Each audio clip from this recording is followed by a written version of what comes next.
tonight is Purim. And if you didn't know that tonight was Purim, then you definitely need a refresher course on the Megillah. Now, the way I'm going to do this is I'm going to talk about the story a little bit in general, and then I'm going to focus, on one or two specific points in the Megillah that I think will be helpful for us to learn about and to know, as well as the general feel of the Megillah, which is somewhat different in certain ways from other books in the Torah. In fact, it is interesting to note that of all the books in the Dead Sea Scrolls, which is the community at Qumran that had they were Jews, but they were a sect of Jews that were different from rabbinic Jews. The only book that they did not have at Qumran was the book of Esther. Possibly because it doesn't mention God's name, and possibly because they did not celebrate Purim. But in fact, this parallels certain groups in the early church, especially the Eastern Church, that also did not have the book of Esther. But the rabbis kept it. Now, why did the rabbis keep it? Well, first of all, I think that the story is a story of the salvation of the Jewish people. And the rabbis needed that because they lived in perilous times, in Roman times, and they had seen the destruction of the temple and the exile of the people. And so Esther, which is a diaspora book, after all, because it happens in Shushan, Persia, it does not happen in Israel. It's a diaspora book. And so for a diaspora community, it is a helpful and instructive paradigm. That's one. Second, I think that there is something about the fact that the book does not mention God's name that is helpful, salutary for the rabbis, because sometimes, as we know, God seems absent. And to feel that God is present even in absence is something that the book allows. Now, I want to make I think, a couple of political points and then a couple of personal points about the book, and then we will open it up for discussion. So first of all, you'll recall that I'm just going to give you a 2-second encapsulation of the story for those of you who don't know it or don't remember it well. There's a king, Ahasuerus. He has a big feast. Drinking is emphasized a lot. He asks Vashti to come dance at the feast. She does not want to. He banishes her, and he's in search of a new queen. Esther manages to win the beauty contest, but it's not only a beauty contest. She also makes friends with the eunuch in the harem who prepares the women, and so she understands how to work the system in order to be favored by Ahasuerus.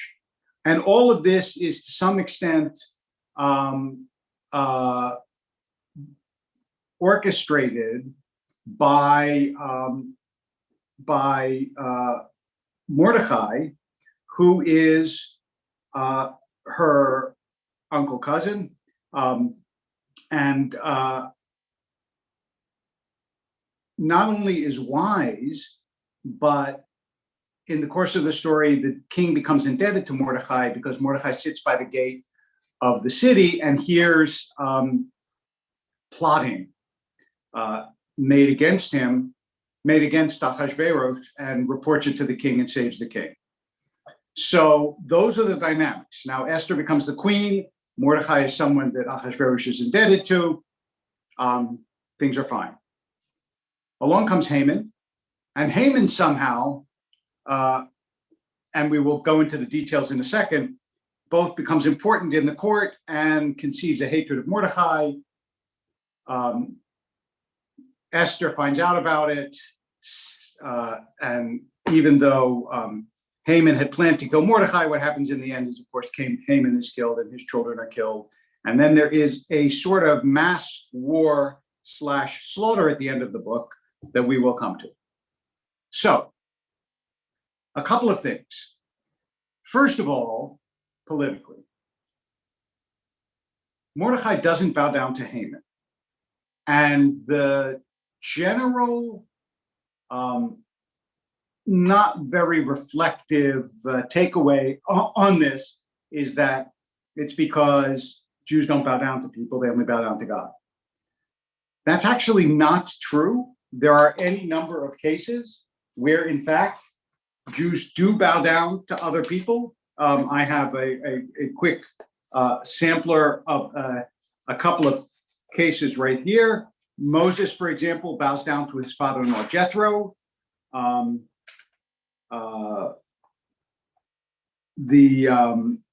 Abraham bows down low to the people of the land, the Hittites, and on and on. So it's not bowing down as a sign of respect. Now, one rabbinic interpretation is that, in fact, Haman was wearing an idol. It was a religious question.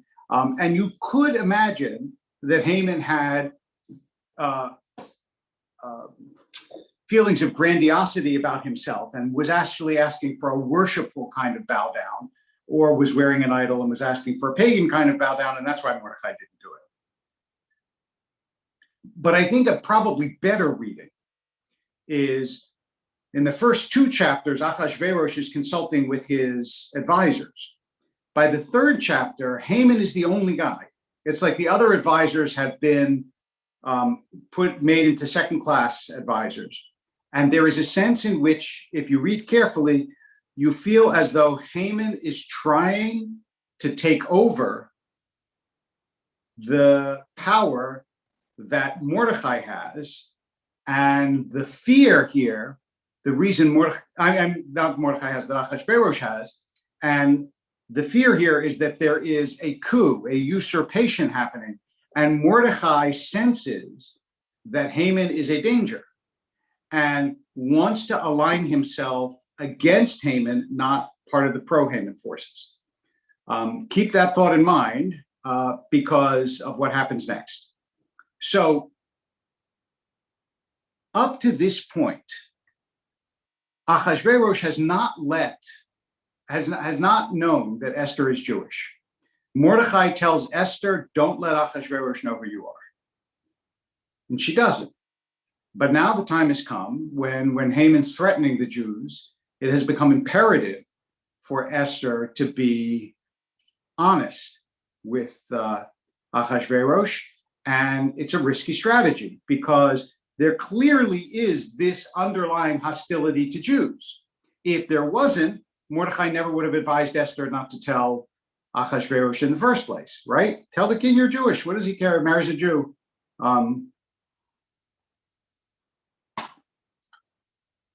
But he doesn't, and therefore we can imagine that to say that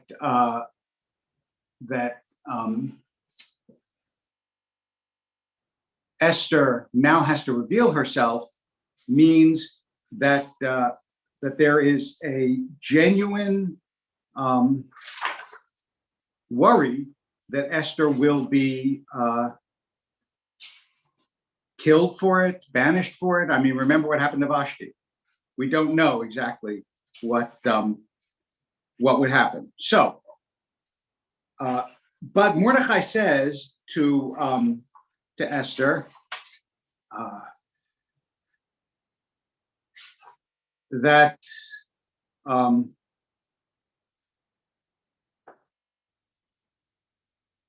by the way, I saw someone laughed and said, "Did you say Mordecai was Esther's uncle's cousin?"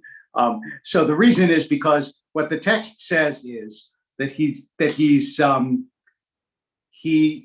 that Esther is the daughter of Mordecai's uncle, and that he's sort of her foster father. So he has a somewhat confusing role. He's the older guy who takes care of Esther. He's taken over from someone. Her father has died. So call him what you will. He's her Mordecai. But now he says to her, look, maybe for this reason you were put in this place, and you have to now come to the aid of your people. And if you don't do it, help may come from somewhere else, but this is your chance and your opportunity. And so she goes to Achashverosh and says, Haman wants to kill my people. Haman starts to beg her. Achashverosh walks in as Haman is begging her. It does not look very good that he's lying at her feet. Achashverosh also accuses him of trying to bed his queenly wife, whether seriously or as an excuse, we don't know. And everything gets reversed and all the bad people are hung. The political part of this, that the idea is there is some kind of planned coup, makes more sense if you are trying to find an explanation for why then Achashverosh, instead of rescinding the order, instead of sending out to all the provinces, okay, you know what, I said yesterday that you could kill the Jews, but now I've decided Haman was wrong, don't kill the Jews. It makes more sense, though, that if Haman was planning an uprising, Achashverosh is using the Jewish people to fight his own enemies. And so he sends the Jews out and says, everybody who threatens you, you may kill. But the people that they're killing are not only the people who are threatening the Jews, they are also the people who are threatening Achashverosh. And Achashverosh is using the Jewish people in order to protect the integrity of his own reign. So it is a complicated and interesting story. And it shows, among other things, the precariousness of Jewish life in the diaspora, where the truth is, if Achashverosh had decided something else, if he'd said, yeah, you know what, Esther, Shmester, I like Haman, then the Jews would have been in terrible trouble. And the fact that God is not mentioned in the book is an indication of either that we are supposed to intuit God's presence, to act as people who see between the lines and hear between the notes, or as an indication that in the diaspora, Jews very much have to take their own initiative because God doesn't come in to rescue the way God does in the Torah in Egypt and in Israel. So there is a lot in this book that is worth talking about, and much of it, of course, also turns on the lineage of Haman. Haman is called the Agagite. Agag is the king that Saul did not kill in the book of Samuel, that he was supposed to kill. Agag was an Amalekite, and it goes back to Haman being an Amalekite, the people that attacked Israel in the wilderness when Israel was defenseless. And that's why you get this idea that it says you're supposed to wipe out the people of Amalek. And therefore, when we say Haman's name, we try to wipe it out with the Grogger. It ties a lot of themes together in the Purim story. And it's finally, it is a story of reversals. That is, Haman was on top, he ends up on the bottom. Mordechai's on the bottom, he ends up on top. The Jewish people are threatened, they become the ones who successfully dispatch their enemies. All of these reversals, which have been traced, there are many more that have been traced through the book, are also part of a personal theme. That is, your life can be reversed in an instant, in a way that a baby is turned before it is born, right? There is turning before birth. There is reversal in life all the time. One day you're terrified and you're at home. The next day you get a vaccine and you get to go out. Lemashal, for example. One moment the Jewish people are being killed throughout Europe and seem to have no future, and the next moment they have a strong and stable state of Israel. There are in our history and in our scriptures many examples, and also in our individual lives, of things that turn around unexpectedly, dramatically, sometimes immediately in ways that remind us that Purim is a holiday that also tells us something about our life. Finally, and then I'll get to questions. Every holiday in the Jewish calendar is supposed to have a pair, a twin. Purim's holiday is Yom Kippur. And I want to tell you two reasons why that's so. One is the actual Hebrew sound of it, Yom Kippur. It's a day like Pur. Pur is the lot that gives Purim its name. But the other reason was said very beautifully by Jack Reamer many years ago, a conservative rabbi. He said, on Purim, you put masks on. On Yom Kippur, you take masks off. And that idea that we both reveal ourselves, we hide ourselves and reveal ourselves is part of the Purim story. And also, I think, part of our own individual stories again and again. Okay, now with that opening spiel, let's take some questions. Echoes of Iago and a little King Lear, says Jennifer. Well, I yes, first of all, absolutely. But I also think that there is, in fact, when you say of Iago, I actually said to a class the other day when we were talking about Purim that what Coleridge says about Iago, that he has motiveless malignancy, that there's no real good reason for him to hate Othello as much as he does, is similar to Haman. We don't know why Haman hates the Jews. There's no real reason. He didn't bow down to him. For that reason, he wants to kill an entire people. That's a pretty uneasy vanity. So the assumption, I think, has to be that anti-Semitism was deeper than that. And it does raise the question of the origins of anti-Semitism.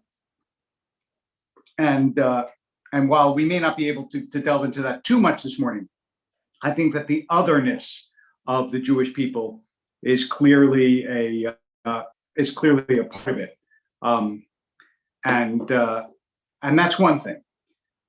The other thing is that I think that the message in part is that, and I'll get to Guy's question in a second. It's an interesting question. I think the message in part is that the Jews will never be secure outside their own land. They may be saved, but they won't be secure.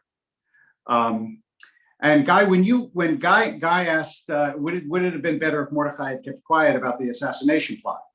So my guess is not, but that is a completely unprovable guess. I'll say it for two reasons. One, had Achashverosh survived the plot and by any means ever found out that Mordecai knew, that would not be good. And second, who knows who the next king would be? Who knows? Maybe it would be Haman, maybe it would be someone else. Achashverosh was to some extent influenceable, apparently. Another king might not have been influenceable. It's very, as we know, it is always a mistake, and I mean always a mistake, to assume that things cannot get worse. I hate to be discouraging in any way. Things can often get better, but they can always get worse, however bad the situation, right? Anybody who sees Young Frankenstein knows that, the Mel Brooks movie. If you haven't seen it, then they're walking along and things are like lousy, and Igor, because that's his name, says, could be worse, could be raining. And of course, what happens is the heavens open up and this giant thunderstorm soaks them. So just remember, Achashverosh may be bad, but Achashverosh too could have been worse. The sequel usually is. Other questions? That's very kind of you. Yes, to Joanne Rachis, Joanne Rachis, I hope I'm pronouncing your name right. Yes, if you just send it to Sinai Temple, that'd be very kind of you, and I appreciate it. And John, thank you, says he's been following me for 20 years, which is another way of saying I'm an old man. Okay, the bowing down thing. Yeah, I thank you, Bruce. I will talk more about the bowing down.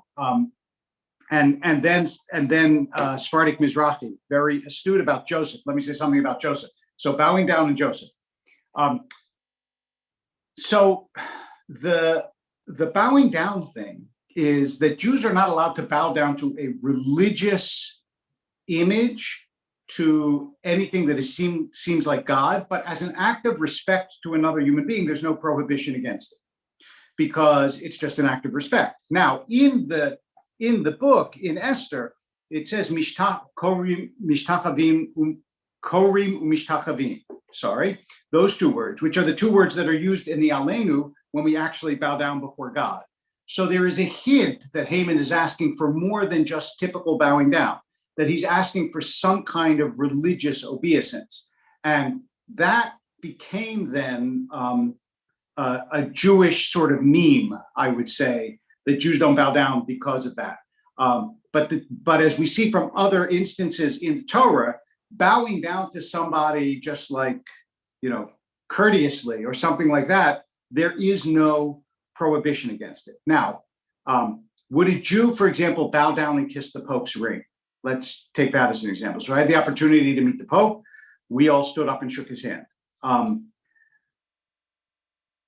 I don't think that it would be entirely kosher to bow down and kiss his ring, because that's a religious obeisance to him. That is an acknowledgement of a greater religious authority. So I don't think that would be entirely kosher. And it certainly wouldn't be kosher to bow down to a statue of Jesus or to a cross. That kind of bowing, yes, Judaism would outlaw. But bowing to a person as an indication of respect or honor, that is not a problem.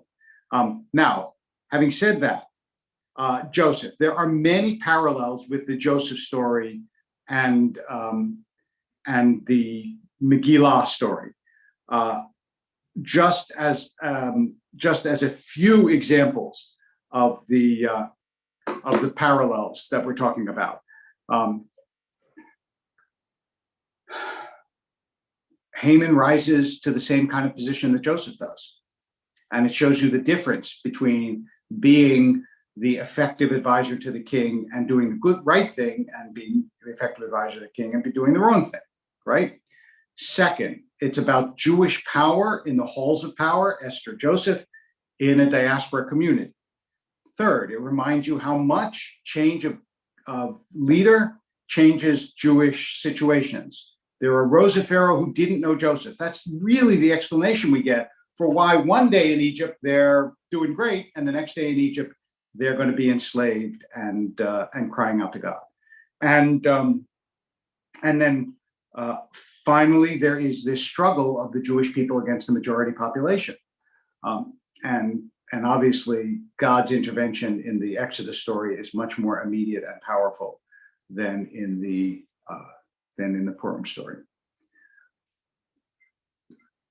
Let's see, okay.